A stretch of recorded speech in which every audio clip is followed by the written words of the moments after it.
Okay, everyone. I know that some of you will hopefully watch this later. Some of you are going to be with us now. There were a couple questions that were asked. The NoRe account is a new program that will be able to provide us questions. It gives us practice questions. And you will see that I will have them in assignments.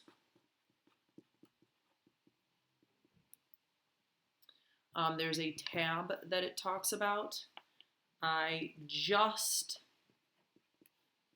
reloaded the information, and what that means is some of you have been emailing me asking what NoRe is.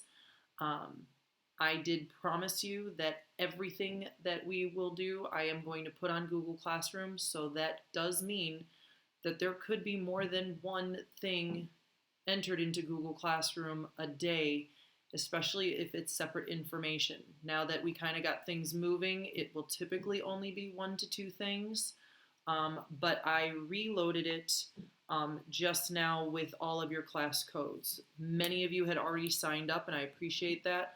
Others of you are looking for those codes.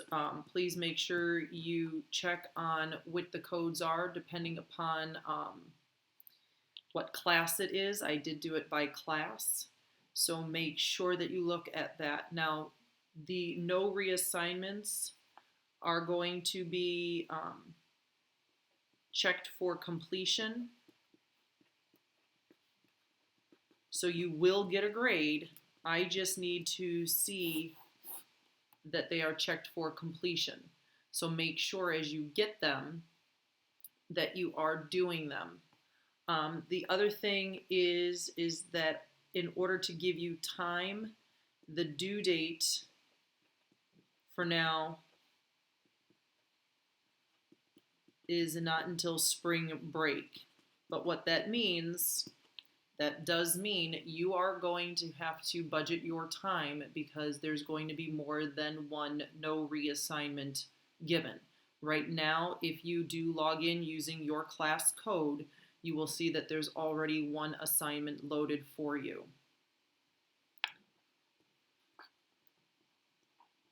I know that I would love to use Alex because I can give less work in Alex than I can NoRe.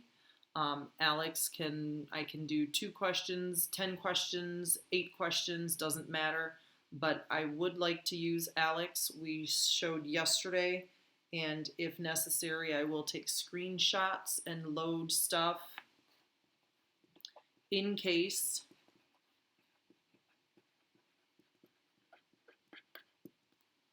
In case for some reason you still need a tutorial for that, I can check. You can check Google Classroom for maybe some pictures and whatever as how to access Alex. I think I have figured out how to get most of you, other than I think right now only 2 of you. I was still working on to get confirmation via email that everybody was in. So crossing my fingers. Again, if there's any issues, email.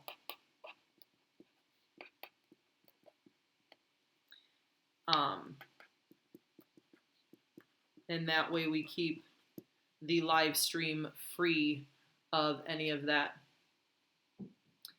And yes, Alex is due every Sunday, so it does give you the opportunity to take your time but not get too far behind. Thank you very much, Darcy. I know I said that yesterday, but it is good to reiterate. Those are truly the only 2 things that you are going to see that is any different than what we have grown accustomed to. Everything, again, is going to be in Google Classroom. Will you post in Google Classroom when the new NoRe? Yes. It's like you knew what I was going to say.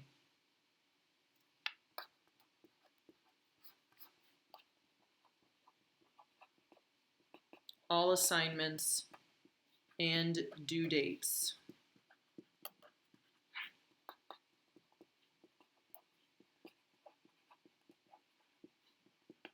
will be posted in Google Classroom. Never will I just say it here. I will post everything in Google Classroom. Thank you, Luke. And that way you don't have to guess.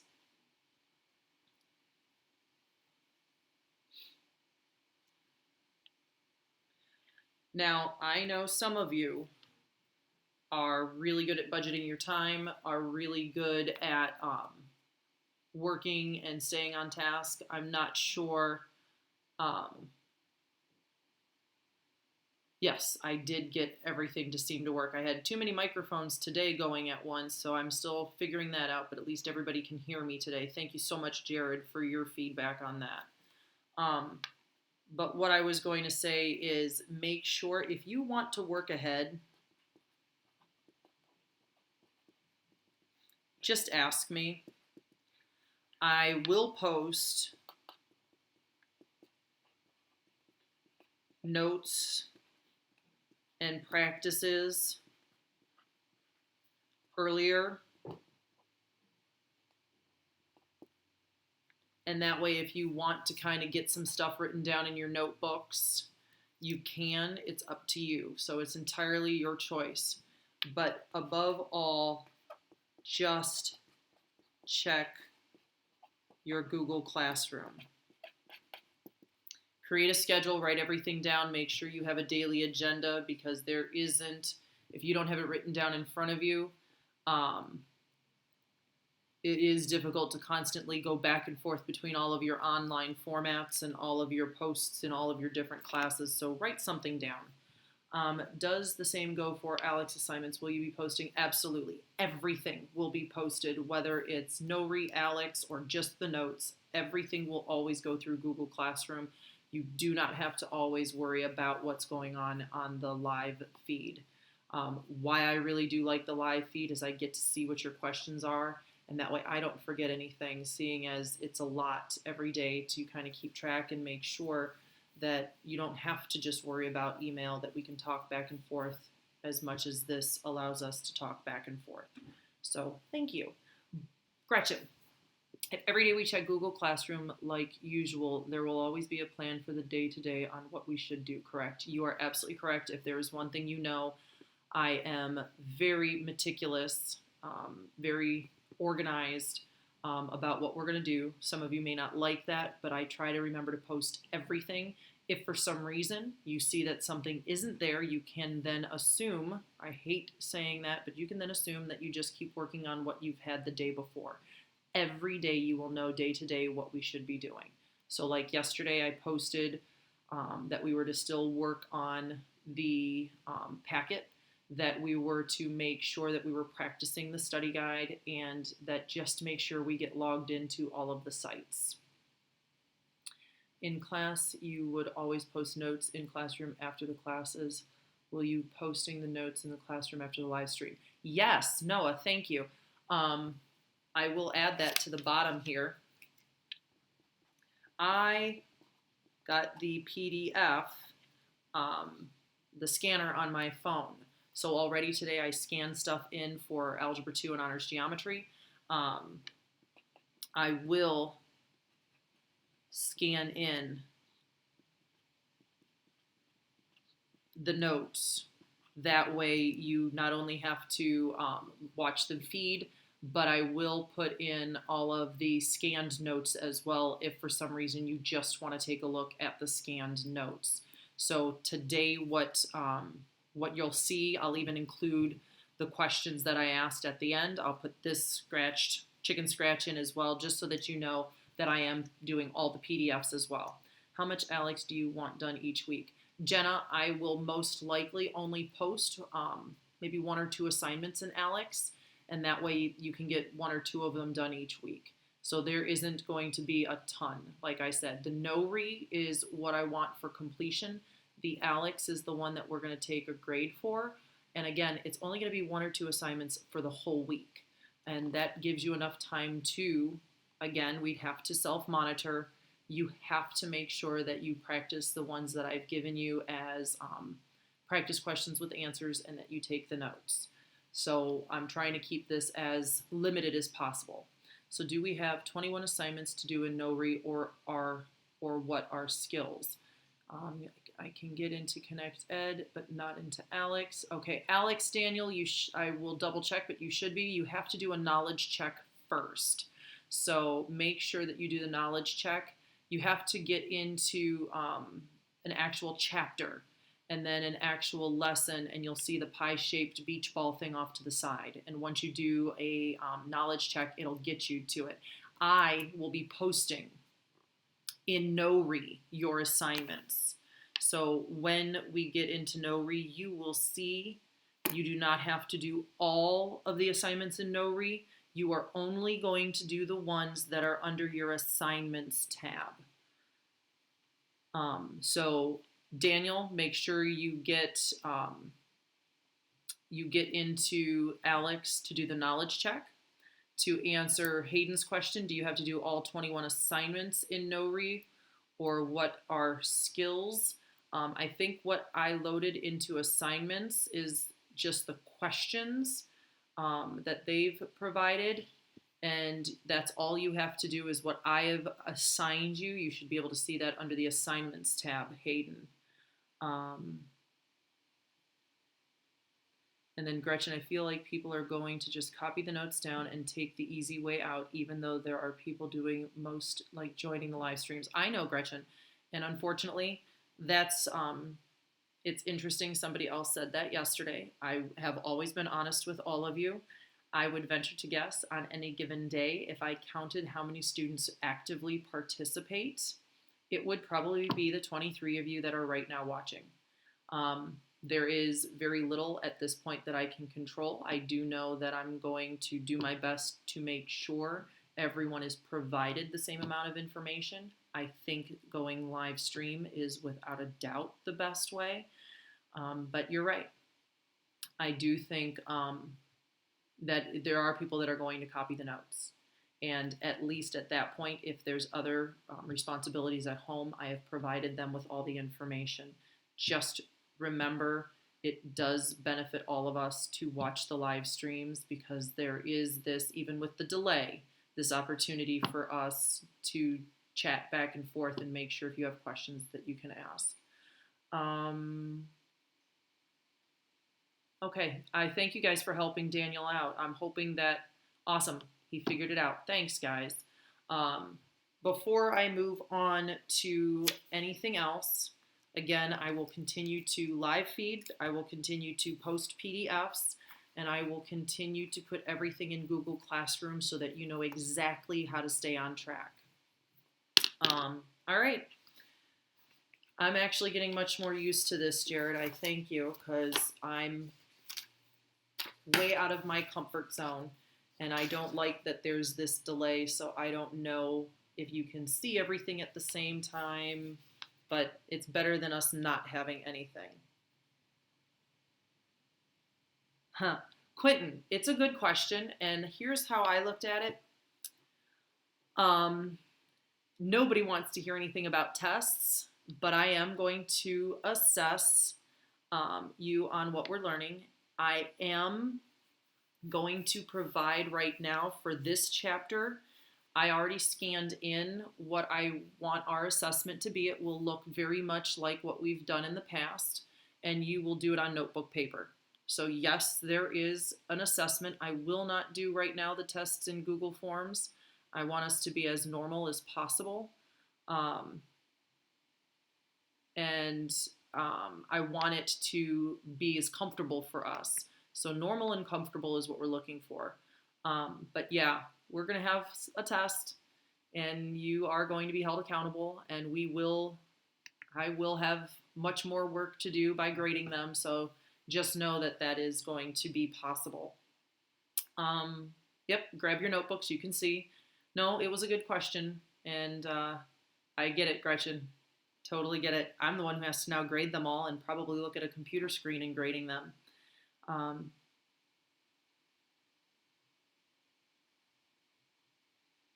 Jonah, if you're still having trouble, take a screenshot and email it to me so that I can direct you specifically. It should be there, because I did it for whoever logged into the class.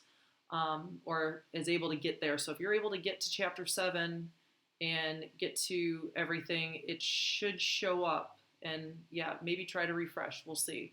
But we'll deal with that after the live stream. So again, if you're having issues specifically with Alex, take a screenshot, send it to me, and I will make sure that I take care of it as best as possible. If you are paying attention and if you are watching, I've left up the notes right now for you to try to copy. I will say that if for some reason, because I'm going to zoom in, I don't know exactly how you're seeing it, because I know how I see it here, and I'm hoping that it's a heck of a lot bigger on your screen than it is on mine. But know that if I go too fast, these will all be scanned in, so you can kind of leave some space in your notes, do the work with me as you go, or just watch and then later rewind and copy as you go. But at least this gives you the opportunity to ask questions. So right now, I had a couple emails, and Hayden, I really do appreciate. Oh, that's good to know, Jared. Thank you. Because I know what I'm looking at is really tiny, but the way I see it in OBS is the way you guys see it. So that's perfect to know. Thank you. That makes me feel a little bit better. One of the things that I was asked was specifically these 2 questions via email. So understand, I get it. I know Hayden and a few of you guys asked me specifically about one. I had a couple people, and I can't remember who, asked me about a question like this one. So I am going to talk about both of these, and then later again, I'll have everything posted as a PDF. So right now, one of the things that I want to pay very close attention to is there are a number of questions in this. The first question that we have to tackle is determine whether each pair of figures is similar. So the first thing that I want to talk about is how do I determine if they're similar? So similar means that I have all corresponding angles congruent. So that means I'm going to look to see what the numbers are if I have angle measures listed, or if I have tick marks. What I need to check is the first requirement, which is, are all the corresponding angles congruent? So I do see that angle K does have the same as angle R, so those match. Angle L is going to match with angle S. Angle M is going to match with angle P. And finally, angle J is going to match with angle Q. Now again, it's pretty simple because I do have all of the angles with the same tick marks. So that is our first thing. The second thing is I have to have our corresponding sides in proportion, which means they have to reduce to the same ratio. So remember, that means same ratio. And I'm going to, again, match up the sides by matching up the tick marks. So if I start here with angle K, I have a bar and a single tick mark. So over here, the bar and the single tick mark. So KJ should match with RQ. And then I'm going to do JM, single 2 bars, single 2 bars, so QP. And then I should have 2 bars, 2 tick marks, so that's ML. 2 bars, 2 tick marks is PS. And then the last one is the 2 tick marks and the 1 bar, LK. And the 2 tick marks and the 1 bar is SR. So at least right now, what I'm looking at is this setup so that I know what numbers to put where. I didn't even look at the numbers, I just matched the tick marks. So now the length of KJ is 20, the length of RQ is 12, JM is 25, QP is 15, ML is 24, PS is 14.4, and LK is 15, SR is 9. Now, the hardest part here is if I don't know how to reduce. Now, I can use my calculator, which this is going to have a horrible glare, but if you can see on the calculator, I should be able to reduce this one by 4s and get 5/3. This by 5s and get 5/3. This by 3s and get 5/3. So the trick is I'm trying to figure out how do I get this to also look like 5/3. Well, I can try 24 over 14.4, but it's not going to give me the answer because I mixed decimals with fractions. So what I could do is take 24 divided by 14.4, and it gives me this guy right here. Remembering that I can do second and that F to D button, that'll change it back to a fraction. Now, I can see that it's 1 2/3, and I know Miss J told me earlier that I can actually change that to a mixed number.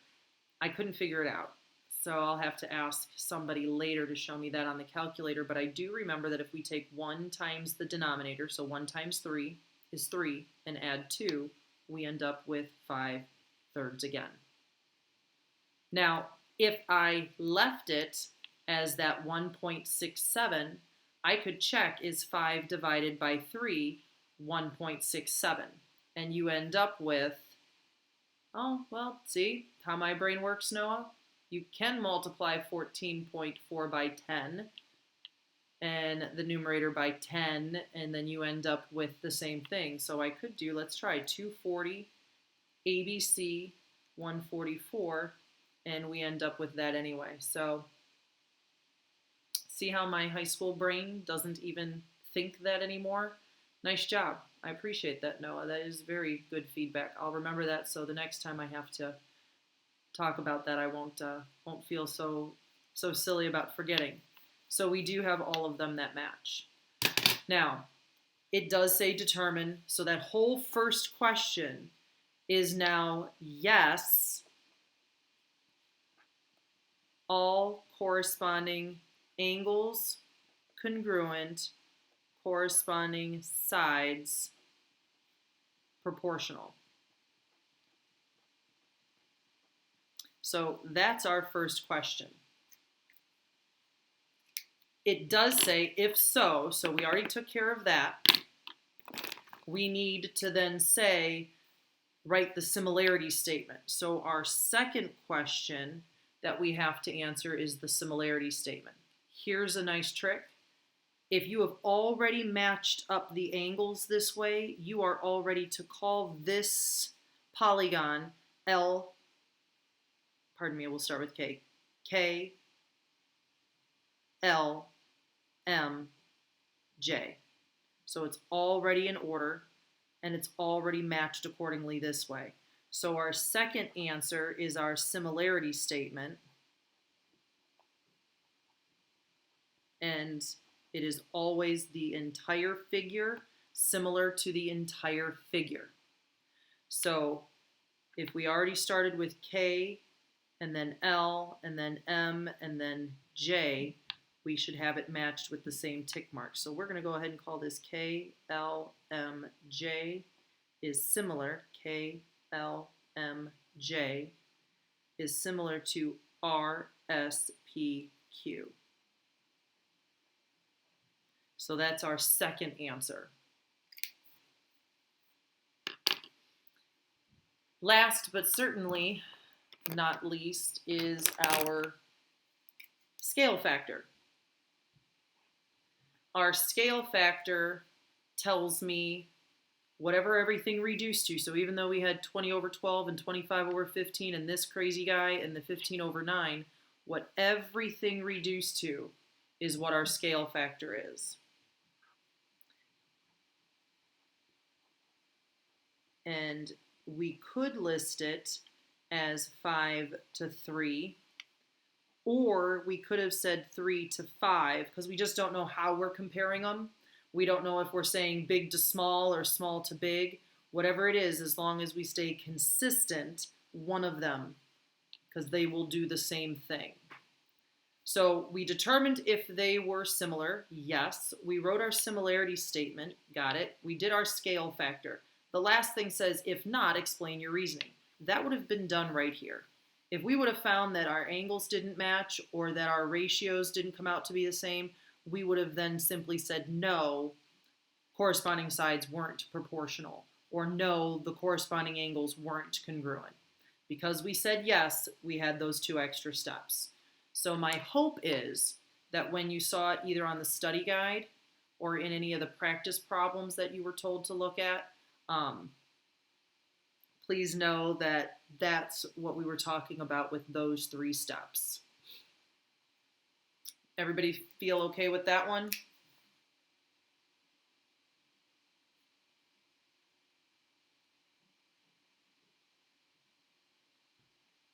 If you do have a question, I am just going to move this up a little bit so that you can see the next question, because this one did come up a bit. I had a question I've been hanging on for a while. Could there be times when simplifying fractions could be inappropriate for the value? No, always simplify. What you don't want to do is make them mixed numbers. Again, we want them improper, but always simplify. Yep, always simplify. If you're looking for ratios, keep them as improper. If you are looking to just say the value for x, it doesn't matter. So this one was specifically asked by 2 different people. So please make sure if you have a question on this one. I think, and I don't know, Hayden, if you're still there, if you are noticing this question, I know you asked this specifically because it was the first time that I looked at it to wonder why. And I do believe that a lot of this may be for some people who are looking at it. We're looking at this guy right here that actually tells us they're similar. And then the picture that goes with it in our practice problem, they don't look like they correspond the right way. Like one side, DE, looks like it's longer in the picture than GH. The pictures are never what we want to take a look at if they're telling us that they're similar. These are just here to keep ourselves kind of straight that we do have 3 sides and there's 3 sides and which sides touch each other, that kind of idea. So I want to strictly pay attention to this guy. Again, this is just kind of a security blanket. And I want to look closely at the similarity statement. So don't forget, this is our similarity statement. And it tells us exactly what we're supposed to match up. It's telling us that all the work that we did in that first question where we went through and matched up all the angles and we went through and matched up all the sides and then we wrote the similarity statement, they're telling us now go backwards. Use our similarity statement to actually list our corresponding angles and list our proportional sides. So now all I'm going to do, I'm not even going to worry about that question. Or I should say this diagram. I'm going to just look here. And my corresponding congruent angles will simply be angle D to angle G because they're both first. Angle E to angle H because they're both second, and angle F to angle J. Now, another good thing about this, when I look at the diagram, is they are 2 separate triangles. If they were 2 triangles that touched each other, I wouldn't be able to always name the angles with 1 letter. I could get stuck naming them with 3 letters, and we have to be very careful about that. So here's 3 separate answers that go with this all pairs of corresponding angles. And then it says in the next one that we want to write our proportionality statement. So that's the second thing we want to do. So our proportionality statement, or our statement for the proportion of sides, is, again, this is just a security blanket. I don't need to see the picture. I can look right up here. They're both separated. That's not going to matter. So our first two letters over our first two letters. So D, E, and G, H, E, F, and H, J, D, F, G, J. And that's it. That's all that they want us to do in that problem. Had we been in school, you would have already had a quiz, and you would have 6 points. There's 3 statements here, and there's 3 parts to that that proportionality statement that I would have checked to see if you matched up. So this would have been just a 6-point question, but it would have required us to know how to match everything up. So Hayden, if you are still there, I don't know if you are, but please let me know if that answered your question, and if it did not, or if I can't remember who else asked, but it did show up twice last night. If anybody else had a question on that, did that answer the questions for at least those 2 problems?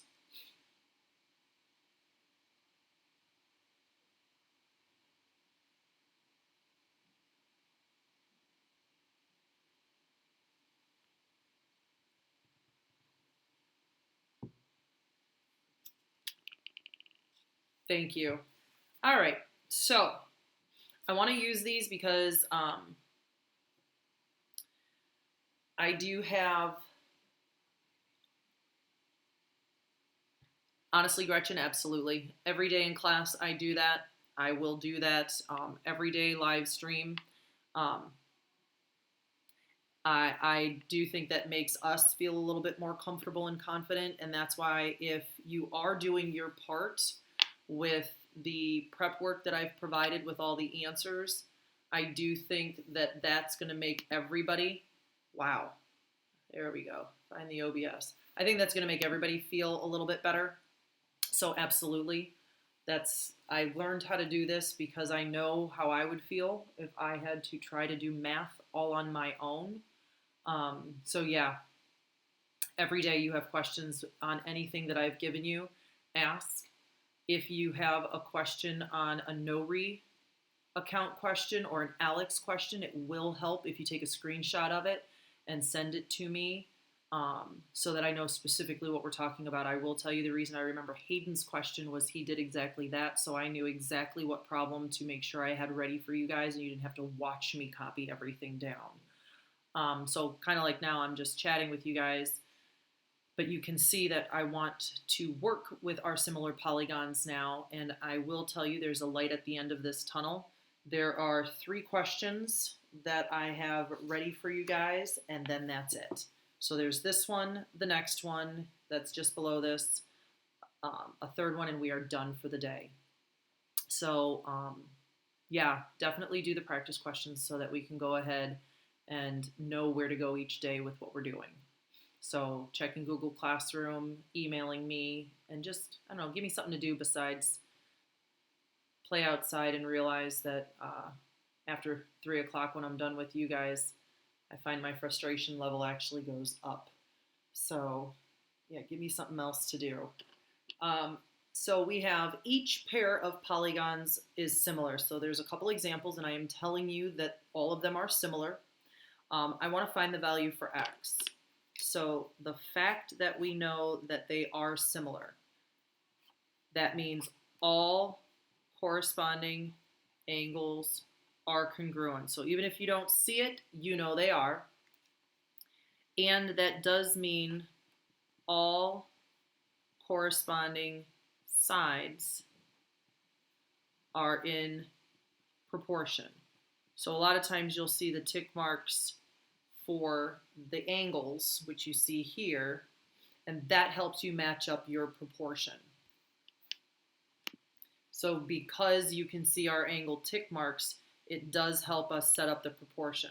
Now in all of the other problems that we've done, we have listed all sets of sides. So all 4 we would write out in our proportionality statement. I don't need all 4. I just need what 10 and 14 go with. So I'm going to write up my proportion that matches with 14. So when I look at 14, 14 is between the single and the bar tick mark. So because they're similar, sides are in proportion. So that means AB, one tick mark and a bar, has to be between one tick mark and a bar. So that means LM should be its match. I'm going to set that equal to, I see that there's another one here that has a 10.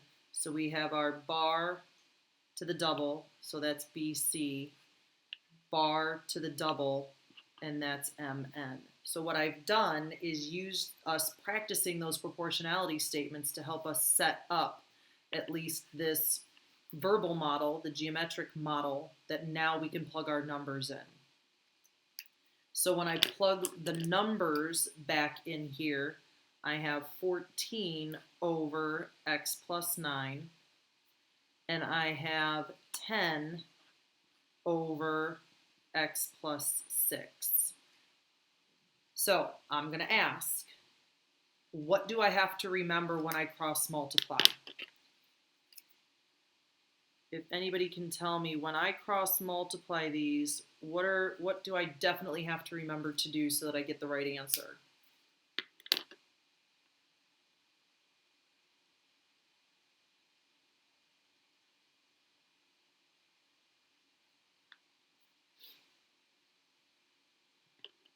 Yes, thank you. Distributing, yes, yes, yes.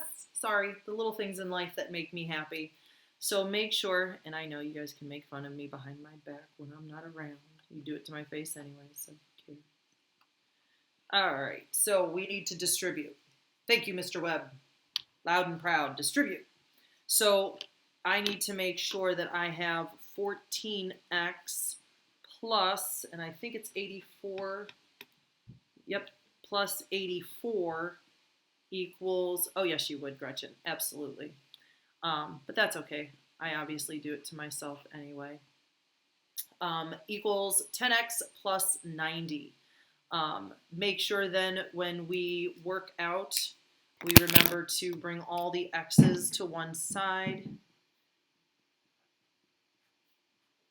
And we end up with 4x plus 84 equals 90. When we subtract 84, you are correct, Jared, we are going to simplify, and we end up with 4x equals 6, which some of us are like, oh, this is going to be a fraction.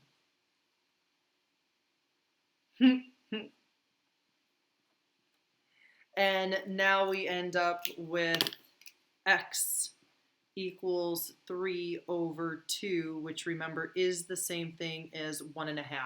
And like I said before, let's move this up now that we know what everything said before. Make sure you remember, I know Jared, you said something, when is it not appropriate? Because we're solving for x, it doesn't matter whether we leave it as 3 over 2 or if it's 1.5, the mixed number. Because we're just solving for x, it doesn't matter. If it was supposed to be kept a ratio, that's when we want to make sure that we leave it as 3 over 2. We're just finding an actual value for length. We're going to leave it there. So this question asked us to solve for x. This is our final answer for the question. So we want to make sure that we have listed our final answer. That's what x was. So the problem is if I made an extension question from this,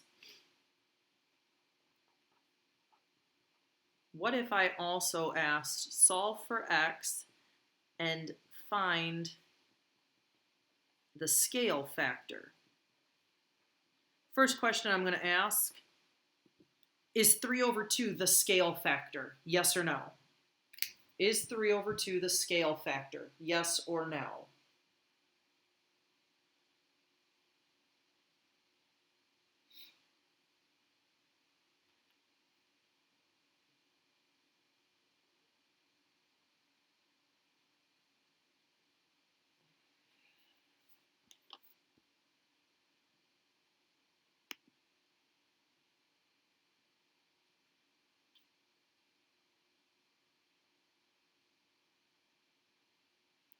All right, I see a couple yeses. Here's the thing. 3 over 2 is the value for x. X is just part of the length of this side. X is just part of the length of this side. Scale factor is determined by an entire side length. So when I look at scale factor, it is determined by comparing side lengths. So if I say it that way, is 3 over 2 an actual side length for ML? Is 3 over 2 an actual side length for NM?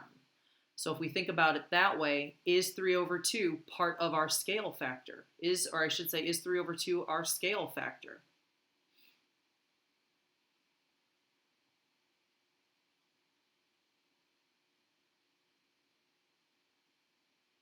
And if it's not, okay, if it's not, what do I have to do with 3 over 2 in order for us to figure out what the scale factor is? So now I see a no show up. So is that a question or an answer, Gretchen? So if I end up seeing that we're now changing our answers to no, what do I have to do? Plug it back in. Good. I have to plug it back in order to figure that out. So again, remembering that 1.5 is x, that makes this side 7.5, and that makes this side 10.5. So now that I know that these side lengths are actually there, we need to plug it back in. So if I go back to our AB to LM and our BC to MN, I now have 14 to 10.5, and I now have 10 to 7.5.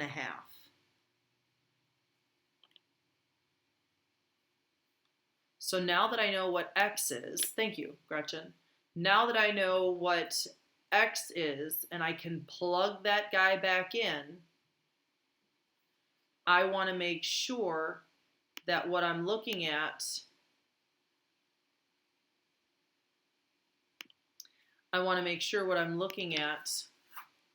is not left like this. I've got to reduce it all the way. So I am going to, again, rely on my calculator.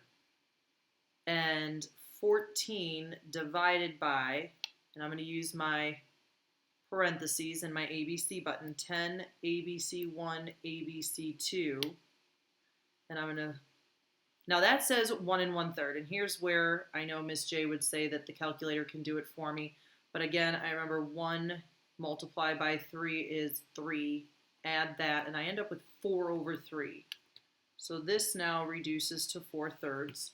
If I do the same thing for my 10 divided by 7.5, 7 ABC1 ABC2, I end up with the exact same thing. And I don't want to leave it as 1 1/3. That's not a ratio.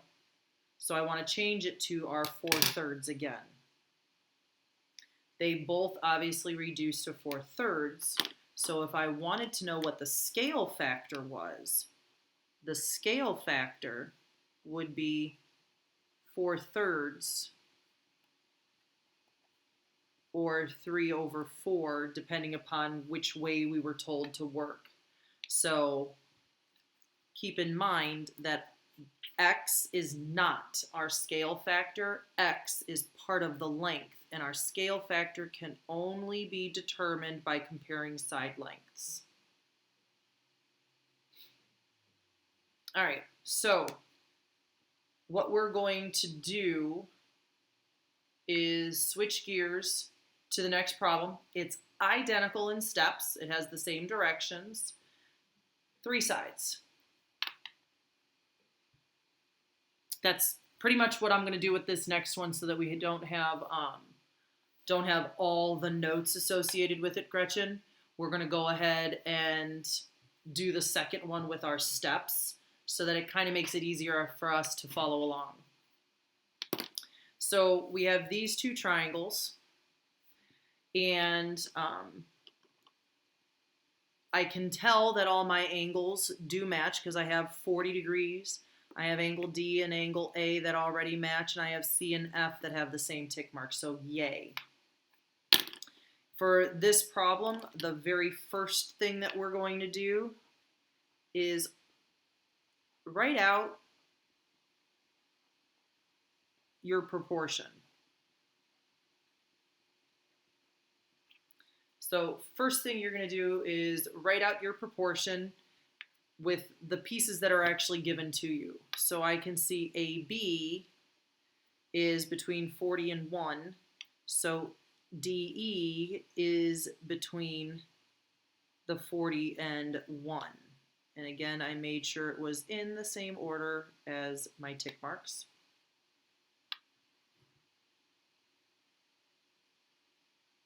And we are going to then match up our other one that we have a value for, AC, and that again went 1 to 2, so 1 tick mark to 2 tick mark, we're going to have DF. So we're going to write out our proportion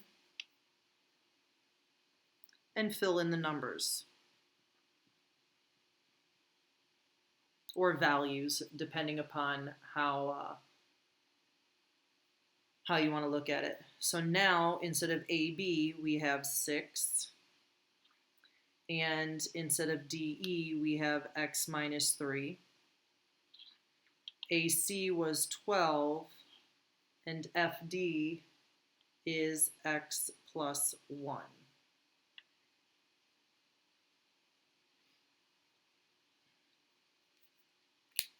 The second step is to solve your proportion.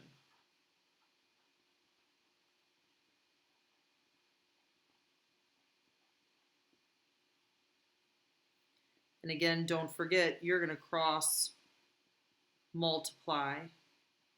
Oops. Cross multiply. Not sure what that was. And we end up with 6 times X plus 1 and 12 times X minus 3. I won't write it out this time, but you guys were absolutely right before. We're going to distribute. And we end up with 6x plus 6 equals 12x minus 36.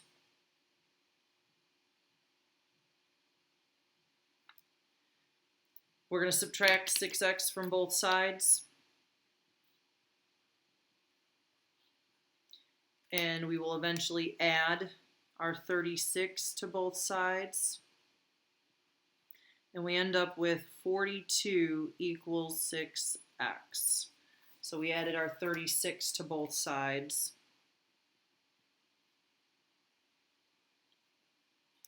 And when we divide, we end up with 7. Oh, make sure that you realize we're adding 36 already, so it's got to be 6x is 42. We end up with x equals 7. Now again, for this question, this is our final answer. The question asked, what is x? We're done. So Gretchen, if, and this is a if situation only, if scale factor is asked, plug x in to find. So if scale factor is asked, and I suppose we should make that an ED. Sorry, English teachers. Then you got to plug x back in. So we would find if x is 7, this guy right here would now be 8.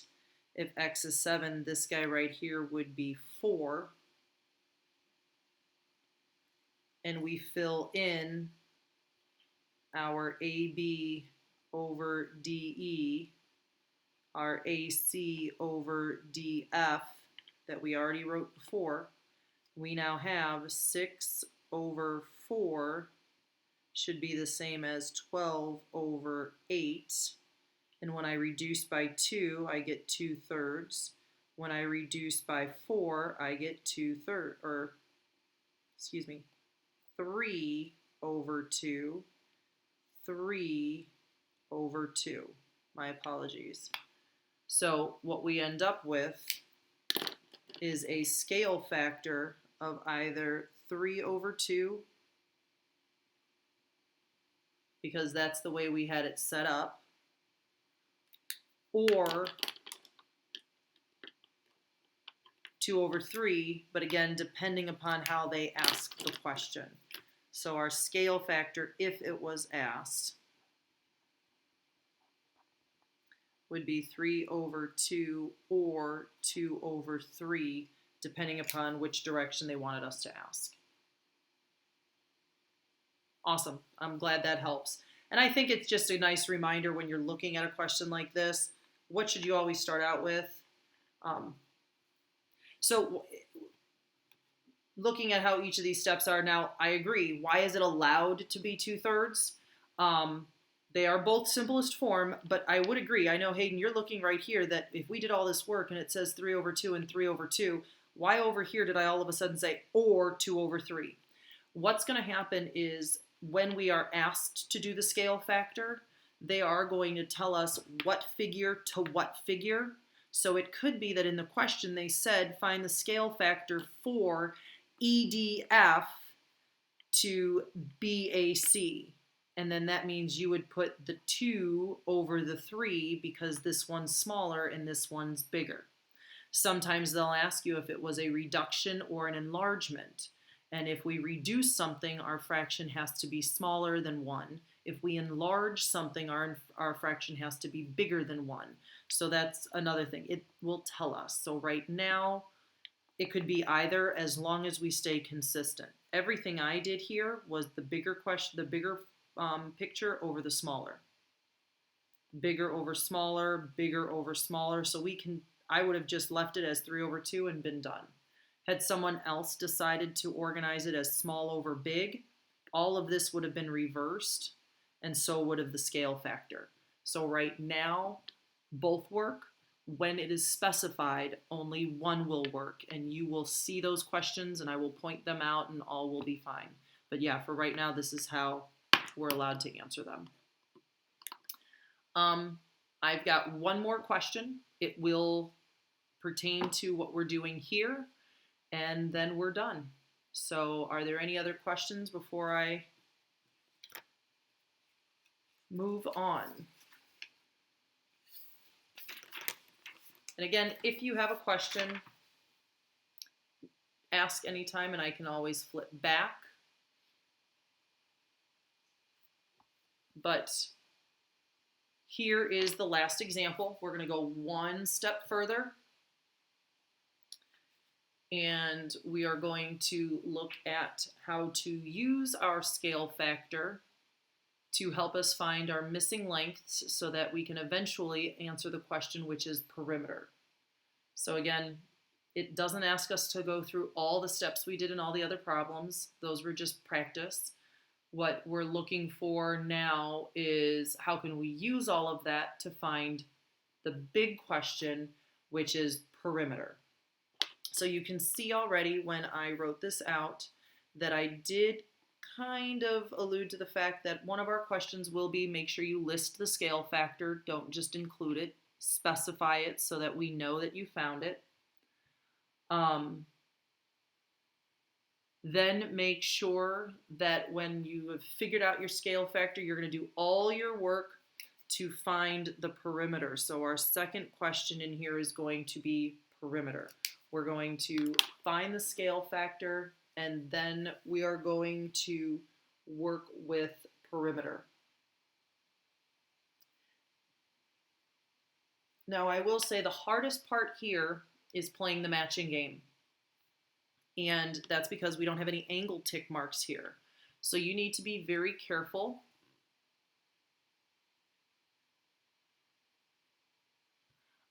We need to make sure that we recognize in the past when our tick marks match shape to shape, it's in the past supposed to have meant that this guy was the same as this guy.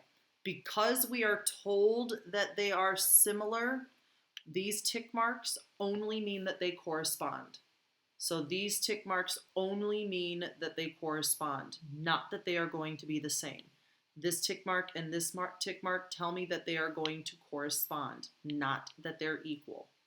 So for right now, if I wanted to set up my proportionality statement, because they're similar, I know sides are in proportion. That's what our similar symbol tells me. So I am going to set up what matches with 21 over here. There are no other numbers around here, so that means they want me to use 21. So I want to make sure that I go back and find what it corresponds to, which is 15.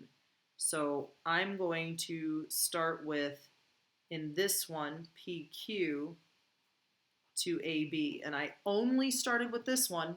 As long as I am consistent, it doesn't matter. So I decided to go big over small. And if I need to give myself a verbal model, I make sure I do so. And I did use my tick marks to help me know what was corresponding. If not, I could have looked to see that 21 was followed this pattern, and that 15 follows the same pattern going around. I then want to use whatever matches with 20 to find the other missing piece, or possibly the 10 to find its other missing piece. I'm going to have to do this twice. So if PQ was 21 and AB was 15, I'm going to plug that in, and I'm going to find that this is 21 over 15. And when I reduce, I end up with 7/5. So here's Hayden, where we were talking about which one truly is the scale factor. If somebody else decided to do all the small pieces over the big piece and flip this, this would have flipped to 5/7. So because it's not really specifying yet which way to go, we're okay. So we want to find our scale factor by reducing. So right now, we could say our scale factor is 7/5.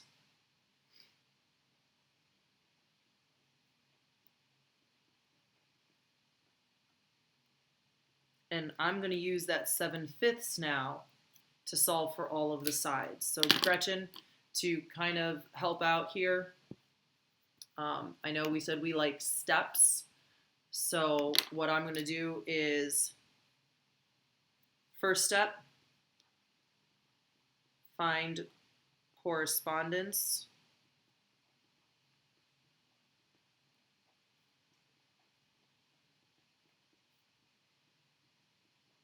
To find our scale factor. Our second step is to use the scale factor to set up our proportions to solve for missing sides. So the reason we have a scale factor is everything is supposed to reduce to that amount. So if I actually knew what the number was that went here with SR, whatever SR was would help 20 reduce to 7/5. Whatever this guy was here, N10, would help these reduce to 7/5. And some of you already might know what the answers are because you can do that mental math. Again, when it works out nice like this, the mental math is easy. If we had numbers that didn't work as well, might not work as easy. So the first thing I'm going to do is I'm going to use my 7/5, the scale factor, to start with. And again, I'm going to keep the big to small, so I don't know what SR is. But what I do know is that it's supposed to match with CD, which is 20.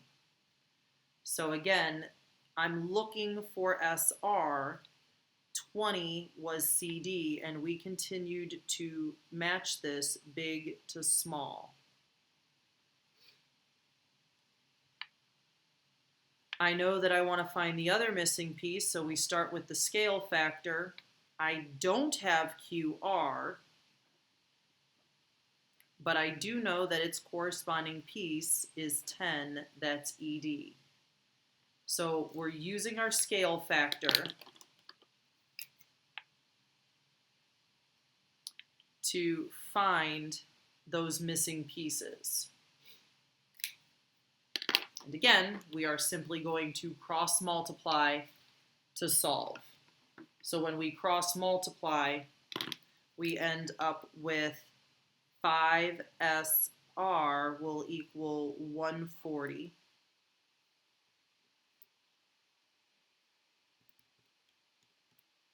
And 5QR will equal 70. And when we divide by 5, we end up finding out the length of SR is 28, and the length of QR should be 14.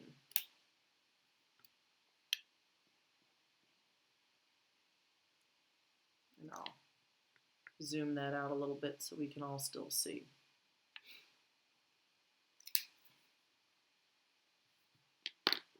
Now, because we just found all of those, QR we now just found is 14, which now means this is 14 because it shares the same tick mark in the same problem. We also just found out SR is 28, so we'll put 28 here.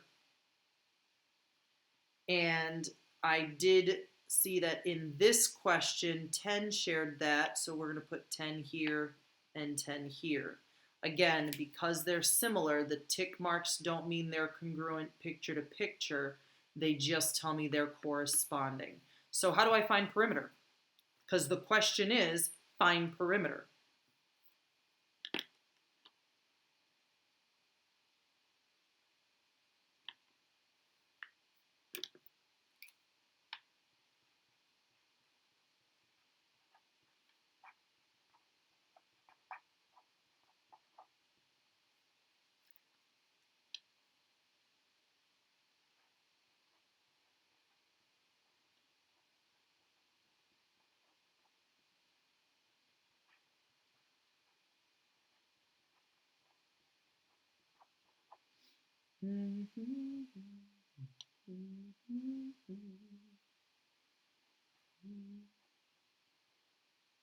Anybody know?